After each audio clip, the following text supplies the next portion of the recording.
오늘의 주요 뉴스입니다. 어제 하루 코로나19 신규 확진 환자가 35명이 추가돼 국내 누적 환자는 11,503명으로 늘었습니다.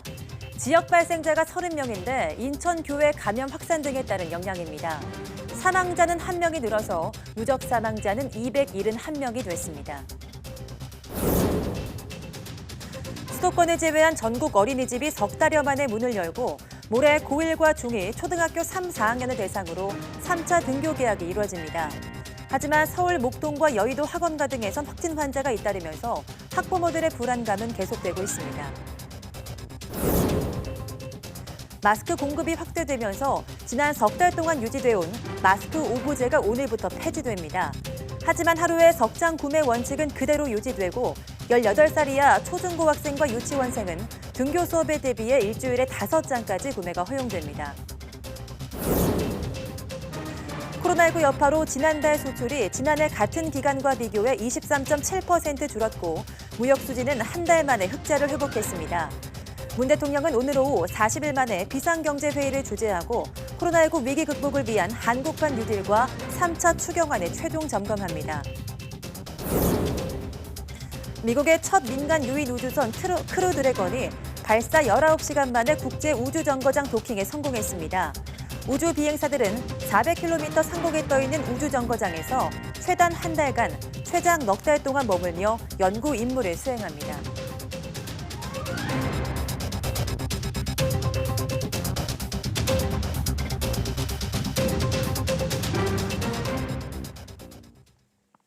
네, 여러분 안녕하십니까? 6월 1일 사이언스 투데이입니다. 네, 민간 우주 탐사 시대를 개막한 미국의 첫 민간 유인 우주선 크루 드래건이 발사 19시간 만에 국제 우주정거장 도킹했습니다. 네, 미국의 발사 성공으로 연간 5천억 원의 수입이 사라지게 된 러시아는 우주 경쟁에 박차를 가하겠다고 밝혔습니다. 김태현 기자입니다. 우주 비행사 2명을 태운 미국 기업 스페이스X의 우주선 크루 드래건이 국제 우주 정거장에 안착했습니다.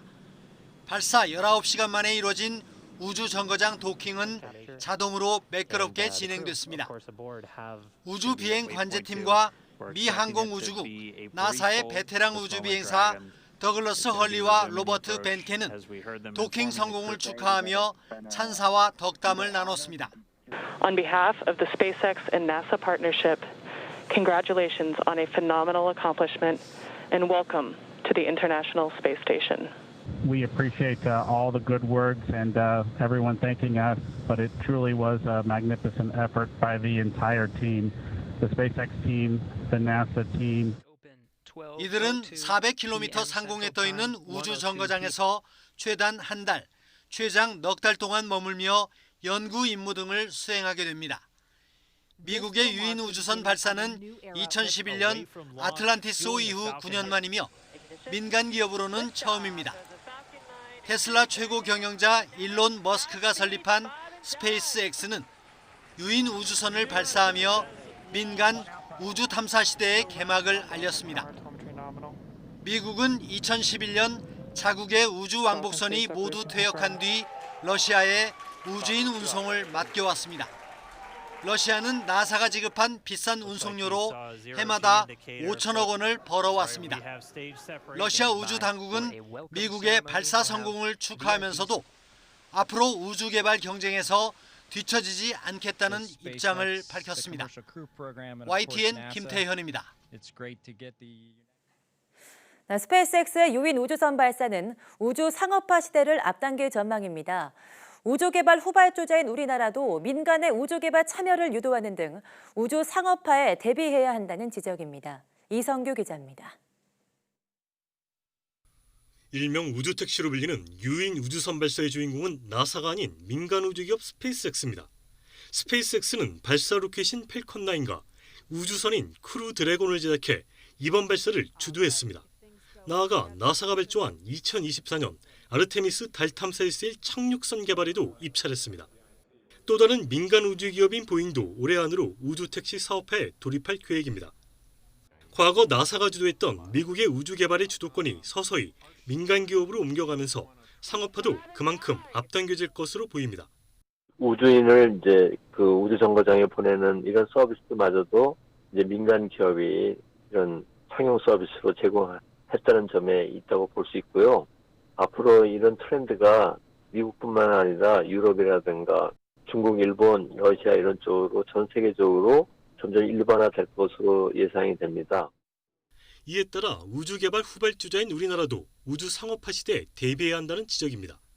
우주개발은 천문학적인 비용이 들고 고도의 기술 축적이 필수적이어서 아직은 국내 민간 기업의 우주개발 참여는 미미한 수준입니다.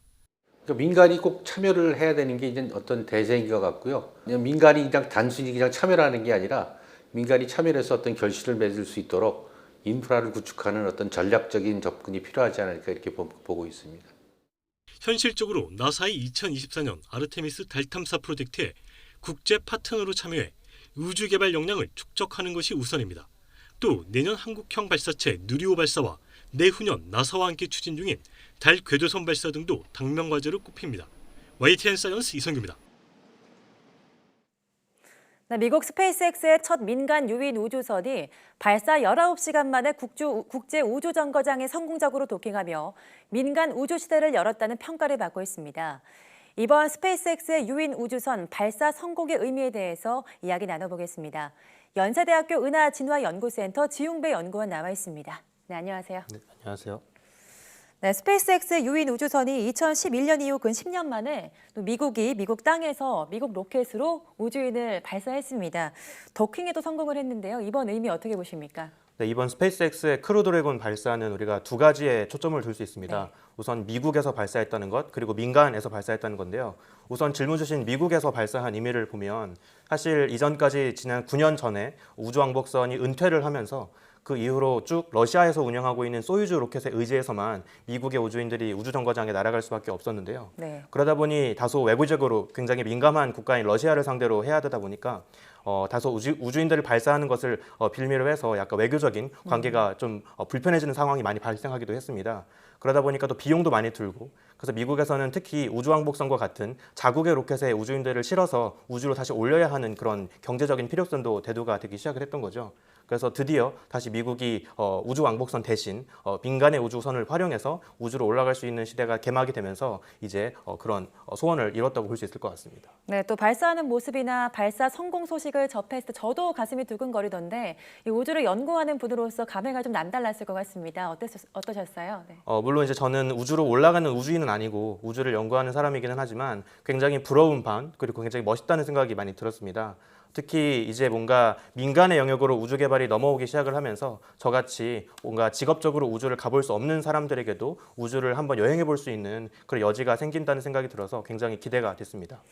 네, 그리고 이번 유인 우주선 발사는 과거는 나사, 그러니까 정부가 발사를 했는데요. 이번에는 민간이죠. 스페이스X라는 민간 우주 기업이 참여를 했습니다. 또 성공을 시켰죠. 민간 우주 시대 기폭제가 됐다 이렇게 보십니까?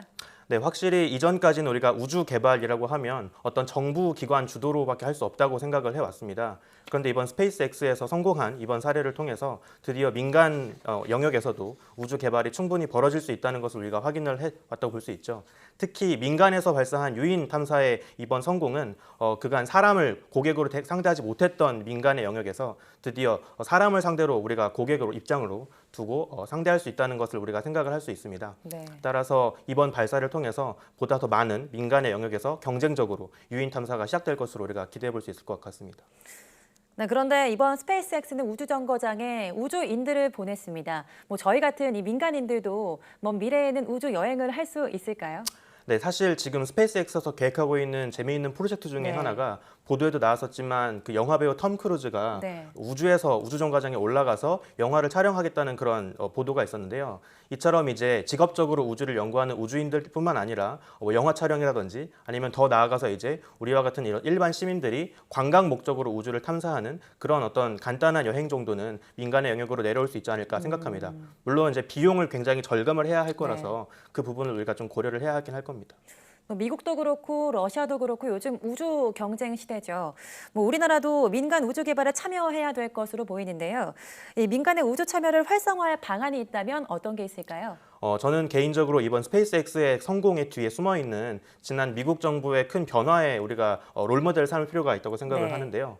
조지 부시 정권을 넘어서 오바마 정권으로 넘어오면서 당시 정부 주도로 주관하고 있던 우주 개발을 민간의 영역으로 확실하게 넘기기 위한 그런 전폭적인 지지가 함께 뒤따랐습니다. 그래서 우리나라도 이제 우주 개발과 같은 이런 대규모 과학 프로젝트에 대해서 민간의 영역에서도 자유롭게 참여할 수 있도록 좀 더 자발적이고 전폭적인 그런 지원이 함께 있으면 좋지 않을까 생각합니다. 네, 알겠습니다. 지금까지 연세대학교 은하진화연구센터 지용배 연구원과 함께 이야기 나눠봤습니다. 네, 고맙습니다. 감사합니다.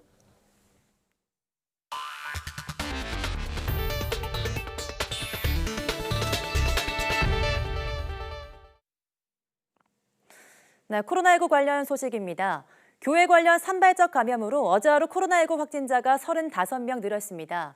중앙방역대책본부는 오늘 0시 기준 국내 확진자가 11,503명, 사망자는 1명이 추가된 271명이라고 밝혔습니다. 인천교회 관련 감염 확산으로 지역 발생만 30명이 남았습니다. 인천에서 18명, 경기 11명, 대구에서 1명이 지역 감염으로 확인됐습니다. 국내 입국자 검역 2명을 포함해서 신규 해외 유입은 5명입니다. 완치 환자는 17명 늘어서 격리 해제 누적은 1,422명입니다. 네, 마스크 수급 상황이 나아지면서 오늘부터 요일별 구매 오부제가 폐지됩니다. 식품의약품안전처는 출생연도에 따라 정해진 요일에 공적 마스크를 사도록 한 오부제가 폐지돼 앞으로 언제든 마스크를 살 수 있다고 밝혔습니다. 공평한 구매를 위해서 마스크 중복 구매 확인 제도는 그대로 유지돼 기존 1일 석장 구매 원칙은 계속 유지됩니다. 다만 본격 등교 수업을 시작하는 18살 이하 초중고 학생과 유치원생은 안심하고 수업을 받을 수 있도록 일주일 5장 구매를 허용했습니다. 식약처는 또 여름철 더위에 대비해 얇은 수승용 마스크 생산량을 2배 이상 늘리고 수술용과 비슷한 일반인용 비말 차단용 마스크 유형을 새로 만들어 생산을 허가하기로 했습니다. 네, 오늘 수요일부터 초중고교생 178만 명이 예정대로 3차 등교 수업을 시작합니다. 또 장기 휴원에 들어갔던 어린이집도 수도권을 제외하고 오늘부터 다시 문을 열지만 학부모들의 불안감은 여전합니다. 백종규 기자입니다. 3차 등교 수업 대상은 178만여 명입니다. 등교 연기 학교와 자가 격리 학생도 있어 실제 등교 인원은 이보다 적을 전망입니다. 교육당국은 쿠팡발 확진자 증가세에도 예정된 등교 수업을 그대로 진행하기로 했습니다. 학교 등교는 일정대로 진행해도 된다는 취지의 발표가 있었고 지금으로서는 정부가 통제 가능한 상황이라고 그렇게 판단하고 있습니다. 지난 2월 말부터 휴원에 들어갔던 어린이집도 수도권을 제외하고 다시 문을 엽니다. 하지만 학부모들의 불안감은 커지고 있습니다. 최근 서울과 대구 등에서 학생들이 확진 판정을 받아 등교 중지 사례가 나왔기 때문입니다. 청와대 국민청원 게시판에는 등교 수업을 미뤄달라는 글이 계속 올라오고 있습니다. 코로나19 집단 발생 우려가 여전하고 앞선 등교 개학을 지켜본 결과 교육 현장에서 관리가 쉽지 않다는 게 이유입니다.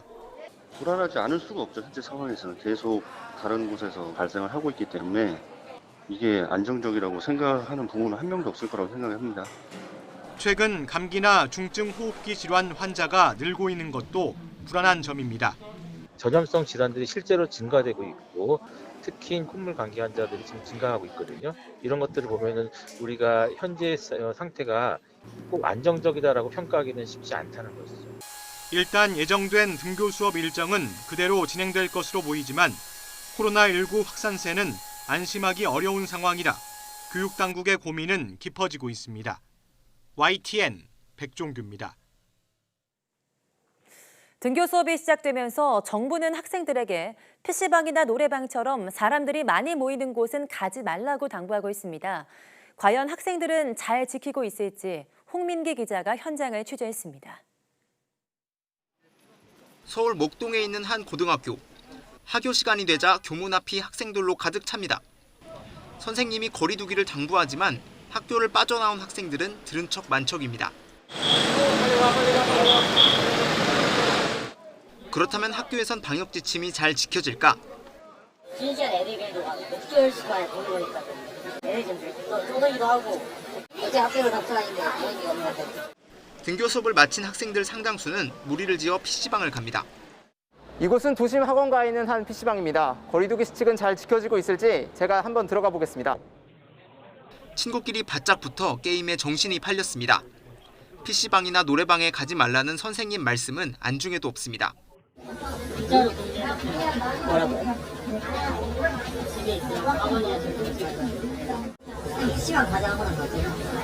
오히려 등교 수업을 탓하는 학생도 있습니다. 학교에 모이게 하는 것 자체가 위험하다는 겁니다. 굳이 강의할 필요가 있냐? 제가 어제만 해도 79명인데 굳이 해야 돼. 코로나19의 위험성을 크게 체감하지 못하는 학생들.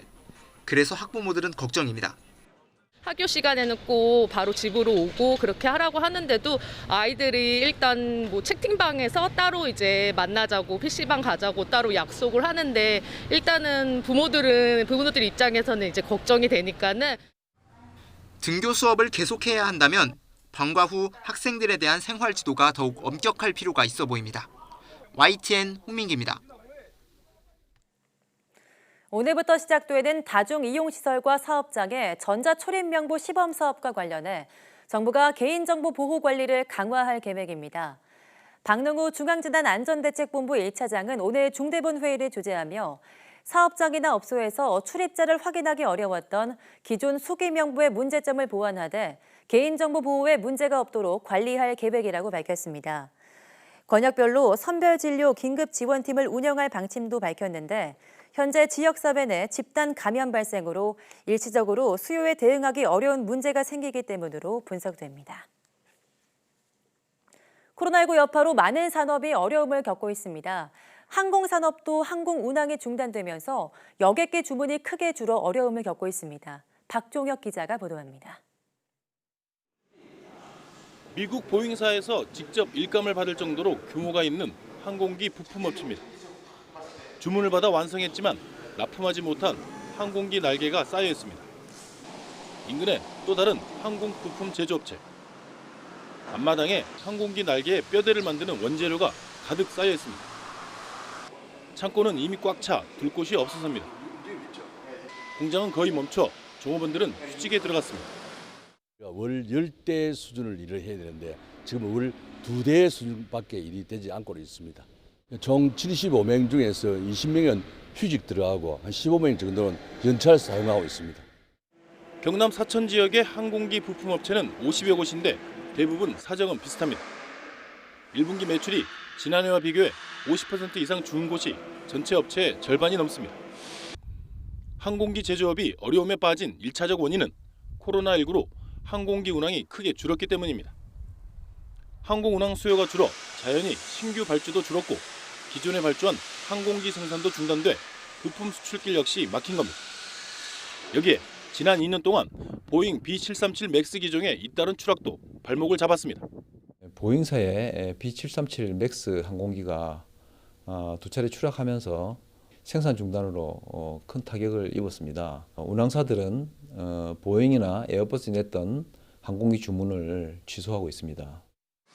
노동자들은 실업 대란을 우려하고 있습니다. 앞으로 사태가 장기화된다면 사천항공산단의 1만 2천 명 노동자분들 중 5천여 명 정도는 사실 직장을 잃을 수밖에 없는 사태로 번질 수밖에 없을 것입니다. 언제 끝날지 모르는 코로나19 사태에 항공기 제조업체의 시름은 깊어가고 있습니다. YTN 박종혁입니다. 네, 앞서 항공기 제조업이 큰 어려움에 빠졌다는 소식 전해드렸는데요. 전문가들은 이대로 중소기업들이 무너지면 항공기 제조산업 전체가 흔들릴 수 있다고 우려합니다. 오태인 기자입니다. 대한민국은 세계에서 12번째로 초음속 항공기를 만든 나라입니다. 이를 바탕으로 항공기 본고장인 미국 고등훈련기 사업에 뛰어들어 최종 경합까지 벌일 정도로 품질을 인정받았습니다. 하지만 최근 코로나19로 항공 운항이 줄어들고 보잉 B737 맥스의 잇따른 추락 사고 여파로 우리 항공산업도 큰 위기에 빠졌습니다. 당장 보잉사 등 항공기 제조업체의 부품 주문이 급격히 줄자 무급 휴직 도미노가 일어나고 있습니다. 독자 항공기를 개발해 오는데 약 30여 년이 걸렸습니다.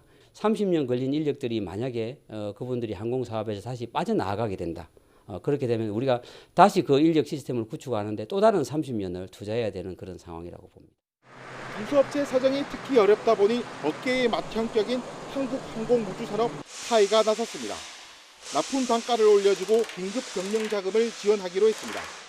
지금 우리 항공 산업의 어떤 기반이 실제로 중소기업이 모든 민주사업의 어떤 항공산업의 기반입니다. 이런 부분들이 무너지게 되면은 저희 대한민국 항공산업의 어떤 붕괴를 이어질 수 있기 때문에.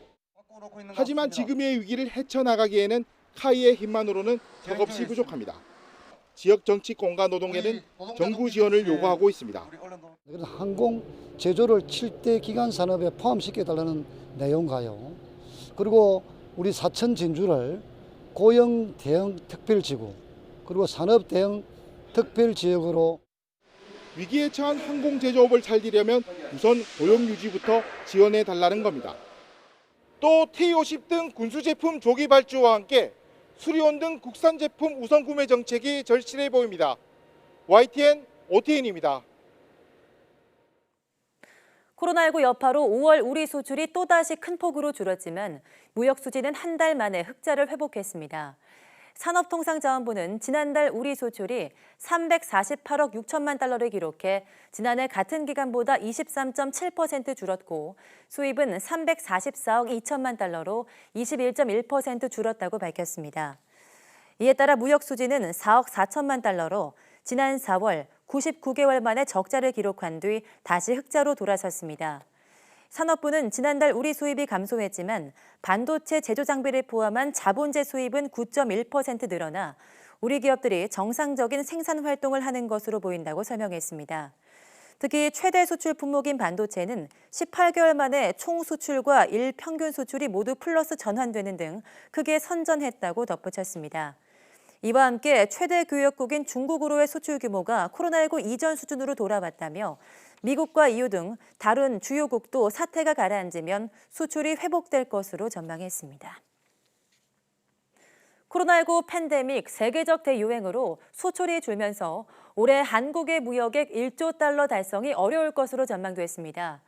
한국은행은 올해 무역 규모를 통관 기준으로 지난해보다 9.1% 감소한 9,500억 달러로 전망했습니다.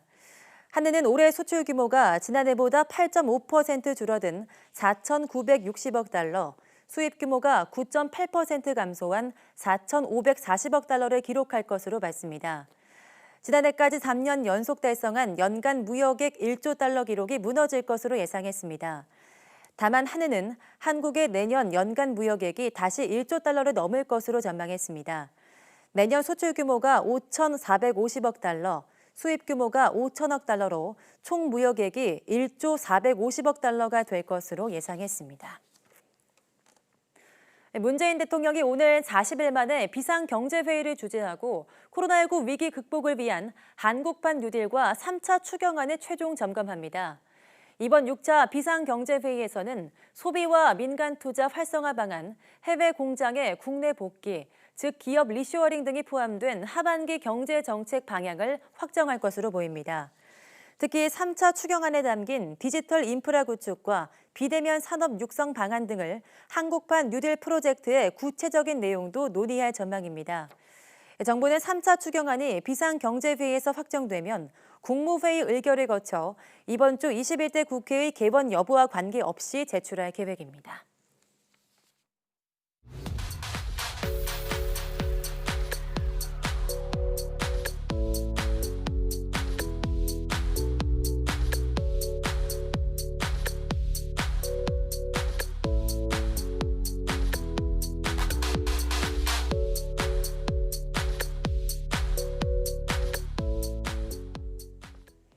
코로나19 확산을 계기로 스마트폰 앱을 통한 비대면 진료가 한시적으로 허용돼 이용자가 급격히 늘고 있습니다. 또 스마트워치를 통해서 스스로 혈압과 심전도도 측정하는 등의 디지털 헬스케어 시장도 급성장하고 있는데요. 오늘 오후 사이언스 투데이 스마트 라이프에서는 디지털 헬스케어에 대해서 이야기 나눠보겠습니다. 함께해 주신 여러분 고맙습니다.